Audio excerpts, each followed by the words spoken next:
आप सभी शिक्षक बंधुओं को मेरा नमस्कार, जोहार। और आपका जो वीडियो हमारा है यहाँ का, वो वीडियो जो है टीजीटी 2016 से संबंधित है। 14 नवंबर की सुनवाई का ऑर्डर आ गया है और आप सभी लोग ने उस ऑर्डर को पढ़ा होगा। उस ऑर्डर में अगर देखा जाए तो 3 बातें ही प्रमुख हैं। और वो 3 बातें कौन कौन सी प्रमुख हैं? तो पहली बात क्या है, प्रमुख है। फर्स्ट बात क्या है कि जो भी सरकार है, सरकार की साइड से जो भी एडवोकेट हैं, उनको निश्चित रूप से क्या होगा, 28 नवंबर को उनको निश्चित रूप से 28 नवंबर को कोर्ट में अपीयर होना है। तो ये पहली बात है सूचना उसमें। दूसरी सूचना उसमें क्या है?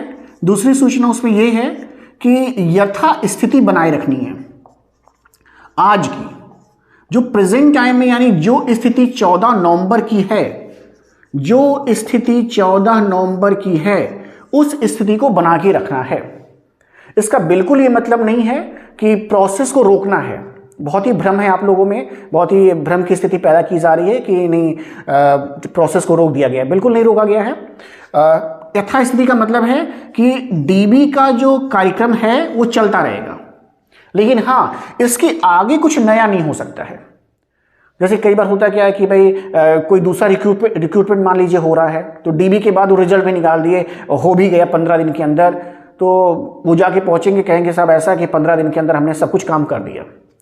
उससे बचने के लिए तो इन्होंने एक राइडर लगा रखा है कि भाई देखिए ऐसा है, जो स्थिति आज की है वही स्थिति को बरकरार रखना है, उसमें आपको चेंजेस नहीं करने हैं।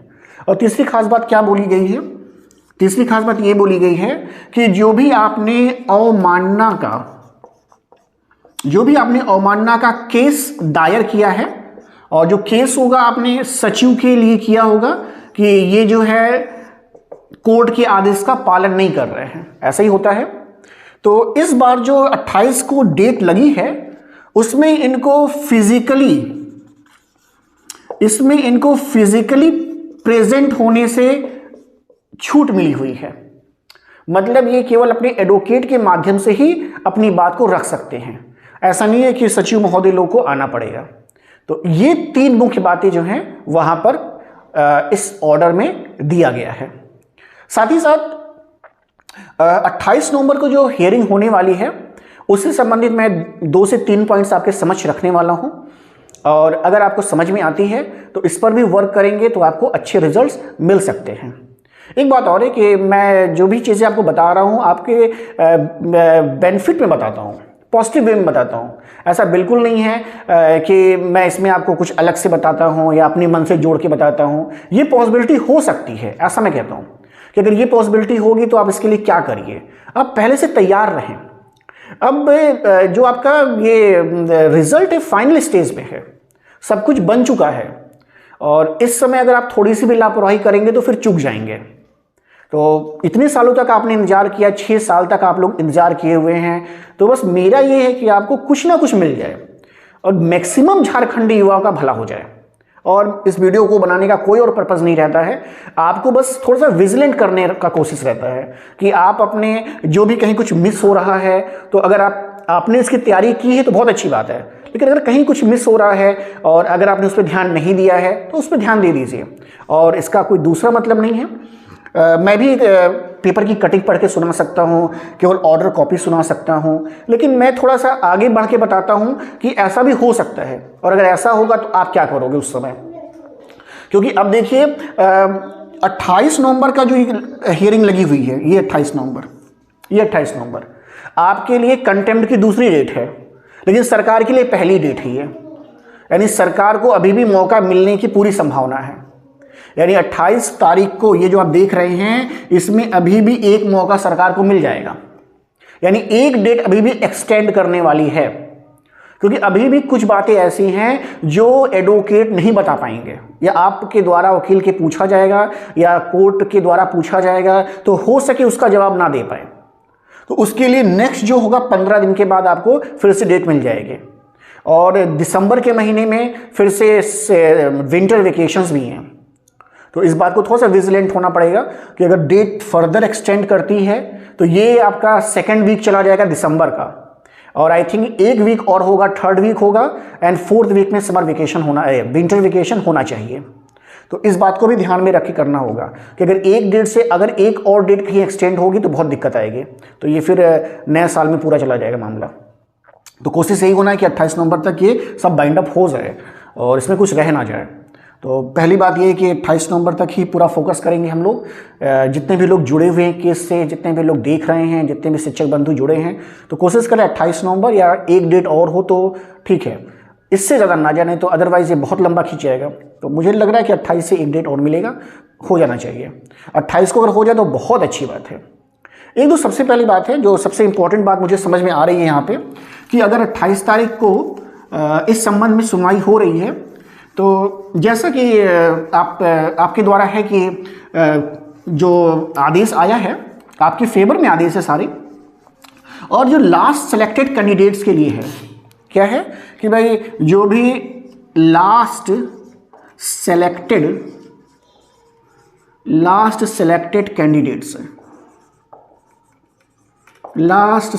कैंडिडेट्स को ही आपको बेस मानना है, और subject wise and category wise दोनों में, ये दोनों के लिए बात हो रही है कि सब्जेक्ट वाइज भी होगा और कैटेगरी वाइज भी होगा ऐसा। लेकिन जितना भी ये डीवी के लिए बुला रहे हैं, ये सभी जान रहे हैं कि जो डीबी में बुलाए जा रहे हैं वो लास्ट सेलेक्टेड कैंडिडेट्स को नहीं बुलाया जा रहा है, मतलब उस वहां तक नहीं बुलाया जा रहा है, ये सभी को पता है। तो यानी अगर आपके द्वारा ये क्वेश्चन एराइज होगा 28 तारीख को कि भाई अगर ये लास्ट सिलेक्टेड कैंडिडेट्स तक बुलाए जाने थे और डीवी के लिए वहां तक नहीं बुलाए जा रहे हैं, तो सरकार की साइड से इसका एक ही जवाब है, और वो जवाब क्या है कि हमारे पास सर सीट्स जो हैं वो खाली नहीं हैं, या हमारे पास सीट जो हैं वो रिक्त नहीं है, अवेलेबल नहीं है, यही जवाब है। और हमको तो नहीं लग रहा कि और भी कोई कुछ जवाब दे सकता है ऐसा। तो इस जवाब के काउंटर में आपका क्या जवाब रहेगा, ये देखने वाली बात है कि अगर ये बोला जा रहा है तो आप उस समय ओके कह के रह जाएंगे या कुछ आपके पास जवाब रहेगा। तो अगर इसका जवाब आपको चाहिए तो थोड़ा सा अगर आप पीछे जाके देखें तो जवाब मिल जाएगा। अगर दूसरी बात, अगर इसका जवाब आपको चाहिए तो ये देखना पड़ेगा कि इस वैकेंसी में कुल कितने अभ्यर्थी पास हैं, कुल कितने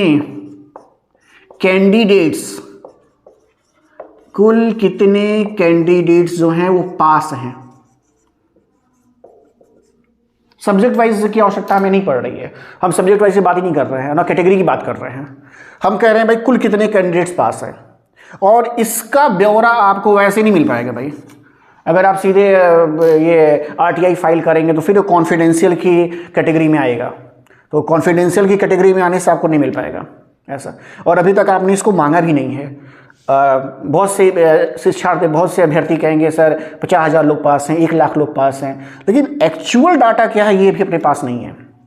अगर आपके पास है तो बहुत अच्छी बात है, अगर नहीं है तो अगर ये इन दिनों में जो भी आपके पास समय है, कोर्ट के माध्यम से अगर आपको मिल जाए, अब एडवोकेट से बात कर लीजिएगा कि अगर मिल जाए, और नहीं मिल पाए तो जो 28 की डेट लगी है उसमें अगर आप देख लें, अगर ये डाटा हमें मिल जाए, सपोज हम कर रहे हैं कि 50,000 लोग पास हैं, सपोज है, ये डाटा कुछ भी हो सकता है, मैं सपोज करता हूँ कि भाई 50,000 लोग मान लीजिए पूरे कैंडिडेट्स पास हैं, 1 लाख भी हो सकता है, जो भी हो भाई, अभी मुझे ये नहीं पता है, आप इस पर मत कहिएगा सर 50,000 आपने लिख दिया है, ये बस एग्जाम्पल है। तो अगर 50,000 पास हैं तो 50,000 में 17,500 तो आपकी वैकेंसी ही है, इतनी सीट आपको मिलनी है ऐसा, जो आदेश में भी है और जो होना भी चाहिए ऐसा। तो 17,500 आपको यहां से मिल जा रहा है, तो अब कितनी रेस्ट बचे अब कितने बच्चे बचे हैं उसको जा देख लीजिए।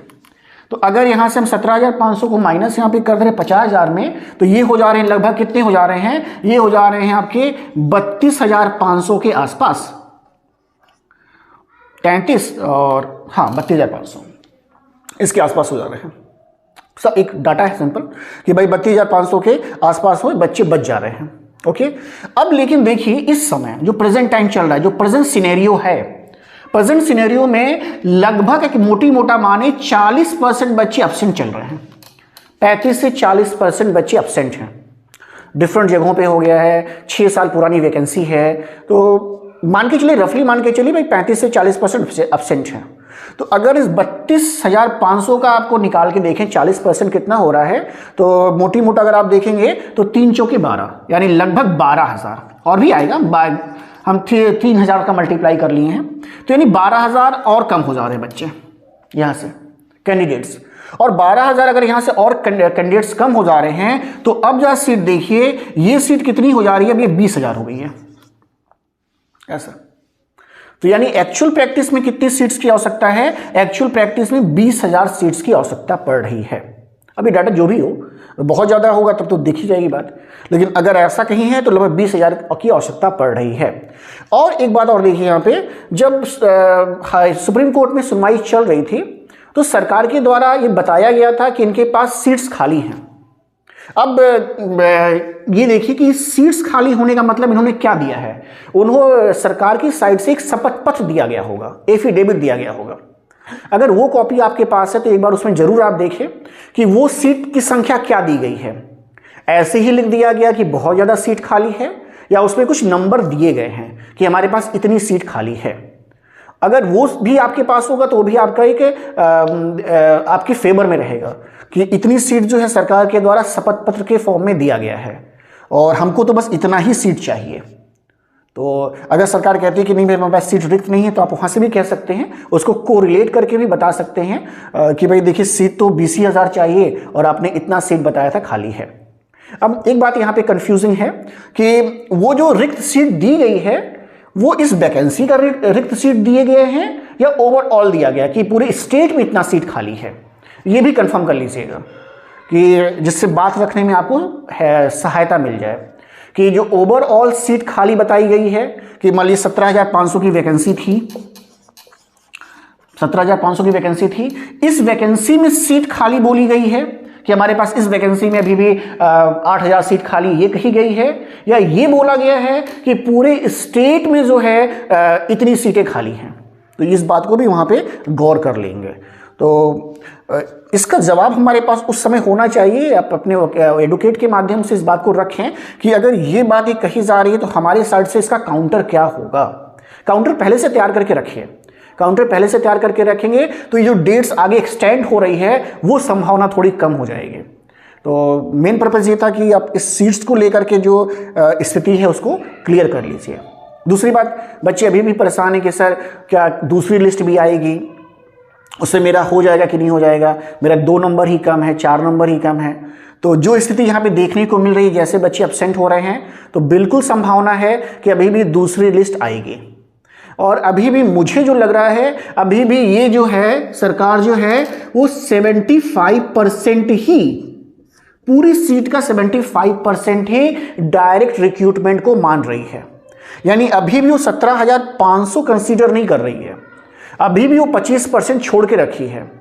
और जैसा कि 6 से 7 सब्जेक्ट, संस्कृत वाले कह रहे हैं कि उनको भी ऐड कर लिया गया है, तो 6 से 7 सब्जेक्ट ही अभी अप्रूव हुआ है पीआरटी वाली। तो फिर से देखिए, इस बात का बिल्कुल ध्यान रखिए कि 17,500 पर बात करिएगा। 17,000 देखिए सबका इसमें भला भी 17,000 पूरा सीट की, यानी अब यहां पर 75 और 25 जोड़ करके कहिए कि भाई कुछ नहीं है तो भाई इतनी सीट जो है ये तो टोटल 17,500 की है, और जो भी डीवी कराई जाए इस पे तो कराई ही जाए इस समय सब सब्जेक्ट में। ऐसा नहीं कि भाई संगीत को छोड़ दिया गया है, उर्दू छोड़ दिए हैं, सारे सब्जेक्ट की बात करिए तो सबका इसमें हो जाएगा। 17,500 है। मैं फिर से कह रहा हूँ कि मेरा इसमें कोई अपना बेनिफिट नहीं है बोलने में, और मैं केवल बस चाह रहा हूँ ज़्यादा से ज़्यादा झारखंडी वाइस में हो जाए। आखिरी स्टेज चल रहा है, सब कुछ बन के तैयार है, बस एक स्ट्रोक लगाना है। अगर सबके लिए हो जाएगा तो बहुत अच्छी बात है। बहुत से ऐसे युवा हैं जो बहुत ही गरीब हैं, जो बाद में इस केस को नहीं लड़ सकते हैं, उन्होंने भले ही कंट्रीब्यूशन ना किया हो लेकिन फिर भी वो मन से लगे हुए हैं। तो अगर सबका भला हो जाएगा, मेरे इस वीडियो बनाने से अगर 2 वैकेंसी भी ज़्यादा हो जा रही है या फिर कुछ नया हो जा रहा है, तो इससे बेहतर कुछ नहीं होगा। तो इसमें मेरा कोई अपना मोटिव नहीं है। जहाँ पे कुछ लैकिंग मुझे दिखाई देती है मैं आपको बताने की कोशिश करता हूँ। और फिर से मैं कहता हूँ ये मेरा अपना व्यू होता है और आपका व्यू हो सकता है, अलग हो सकता है। तो ये मेरा खुद का अपना व्यू है। जो भी मुझे दिखाई दे रहा है कि यहाँ पर शायद लैकिंग है, इसको आप फुलफिल करें, ये बात की जवाब आपके पास होना चाहिए जिससे ज़्यादा ही खींचे भी ना, और आपको जो भी आपको जो भी आप लेना चाहते हैं इस वैकेंसी से, जितनी अधिक जॉब लेना चाहते हैं वो आपको यहाँ से मिल जाए। तो ये दूसरी बात थी। और जो डीवी होने की बात है, तो अगर डीवी की बात की जाए तो बिल्कुल डीवी होने वाली है, इसके बाद भी आएगा, क्योंकि जो एब्सेंट चल रहे हैं बच्चे काफ़ी ज़्यादा हैं। लेकिन ये डीवी कब तक चलेगा, ये बहुत बड़ा क्वेश्चन है। इस बात को कभी नहीं उठाते हैं। मैं आपके ऑर्डर कॉपी भी देखता हूँ, कहीं इसका जिक्र नहीं आ रहा है। अब आगे आ जाए तो बहुत अच्छी बात है कि ये डीवी कब तक चलेगा, ये क्वेश्चन पे बहुत ही इंपॉर्टेंट है। क्या ऐसे ही चलता रहेगा, 3 महीना इधर डीवी हुआ, फिर 3 महीने डीवी कराएंगे, फिर 25% का डीवी कराएंगे? यानी मेरा कहने का है, मेरा जो आपसे कहना है कि भाई मैं बार बार अपनी इसमें कहता हूँ कि आप इस पर ज़रूर फोकस करो। टाइम लिमिट अपने एडवोकेट के माध्यम से आप इससे बात जरूर करिए कि साहब टाइम लिमिट दिलाइए हमको, कैसे भी दिलाइए। भाई आप अपने कहते हैं भाई हम अपने सब्जेक्ट खाली बात करेंगे, ठीक है, अपने सब्जेक्ट की आप बात करिए, लेकिन टाइम लिमिट तो ले लीजिए। और टाइम लिमिट ऐसा लीजिए कि कोर्ट को बीच में रखिए कि अगर 4 महीने, हम सपोज कर रहे हैं भाई 3 से 4 महीने में ख़त्म करना है, तो कोर्ट को इन्फॉर्म जरूर करना है कि प्रोसेस जैसा था वैसे हुआ है। या बोलेंगे ना भाई, आपके एडवोकेट्स के द्वारा नहीं बोला जाएगा कि सर प्रोसेस डिले किया जा रहा है, सर ये हम कंटेम्प्ट में नहीं आए होते तो प्रोसेस अभी भी स्टार्ट नहीं हुआ होता। कोर्ट तो ये समझ रहा है कि सब कुछ ऑल इज वेल है, ऑल इज वेल चल रहा है। तो आप इस बात को बताइए ना कि टाइम लिमिट सर आप नहीं देंगे और आपको सूचित नहीं किया जाएगा, तो फिर अभी देखिए हमारा 17,500 पे था, अभी 75 पे ही दिया जा रहा है, तो फिर भी कुछ भी हो सकता है। तो कोर्ट को भी बीच में शामिल करिए कि जो भी प्रोसीजर अडॉप्ट हो रहा है या जो भी प्रोसीजर अडॉप्ट होगा उसकी इंफॉर्मेशन कोर्ट को दिया जाए इस टाइम लिमिट में, ये भी रखिए, तो जिससे आपको फिर यहाँ पर एक छोटा सा बेनिफिट हो जाएगा। तो ये 2 बातें जो बहुत ही इंपॉर्टेंट हैं, अगर आप इन दोनों पे थोड़ा सा करेंगे तो आई थिंक आपके लिए थोड़ी आसानी हो जाएगी। और भी अगर बातें कोई हैं तो आप उनको भी शेयर कर सकते हैं मेरे साथ। और बिल्कुल नेगेटिव नहीं, पॉजिटिव वे में हम चल रहे हैं और आई थिंक कि ज़्यादा से ज़्यादा बच्चे हों, ये मेरा पूरा फोकस है। और वीडियो बनाने का पर्पस भी मेरा यही रहता है। अगर आपको वीडियो पसंद आ रहा है तो लाइक करें और ज़्यादा से ज़्यादा शेयर करें और चैनल को सब्सक्राइब करना बिल्कुल ना भूलें। तो अगर मुझे फिर कुछ समझ में आएगा, कुछ नई बातें समझ में आएंगी तो अगली वीडियो में ज़रूर आपको लेकर के आऊँगा। तो इस दौरान देखता हूँ मैं कुछ भूल तो नहीं ना गया हूँ, क्योंकि हो सकता है कुछ भूल गया हूँ, नहीं सारी चीज़ें हो गई हैं। तो देन अगली वीडियो में फिर आपसे मुलाकात होगी, तब तक के लिए धन्यवाद, थैंक यू।